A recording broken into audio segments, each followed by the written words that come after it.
If you think back to high school biology, you might remember learning about mitochondria. Yeah, mitochondria, the powerhouses of the cell, because they break down substances and create energy. And when they stop working, bad things happen. It can affect your endurance, your memory, your fatigue, your strength, and it can even get into organ systems like vision and cardiac function and GI function, so that there's all sorts of limitations in that. And it can really affect where you go to college, whether you go to college at all, whether you participate in sports, whether you're even able to have a meaningful employment.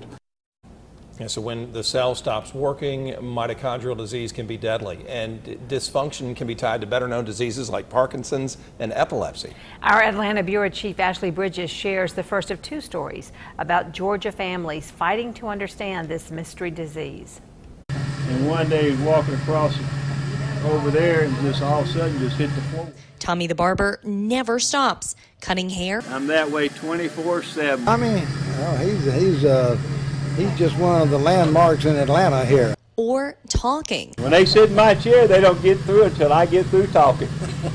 They, Mitt Romney, Governor Deal, Brian Kemp, Roy Barnes, Coach Dooley. And not just because he has a captive audience with a razor above their ears. Tommy's, he's a philosopher of sorts, and we all always like to hear what he's got to say. Years ago, he'd never have guessed he'd be talking about his son, Jason, and mitochondrial disease. Kind of sluggish. I thought he was lazy.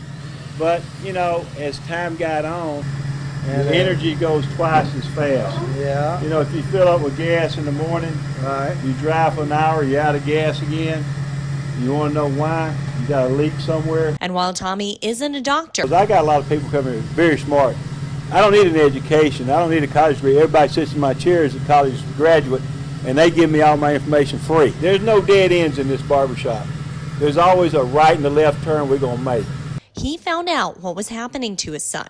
With one of the disease's leading neurologists in his chair one day, The majority of patients in this country today who have mitochondrial disease do not have a diagnosis and have no idea that they are walking around with this disease. and a fundraising guru another, and the state's leading politicians another, driving them all to support the Foundation for Mitochondrial Medicine You got to help. That's the bottom line. and find a cure for his son and the thousands of other patients living with mitochondrial disease. Reporting in Atlanta, I'm Ashley Bridges. Coming up next week, we'll share the story of a gifted athlete, the son of one of the top managers in baseball, who had no idea he too was living with mitochondrial disease.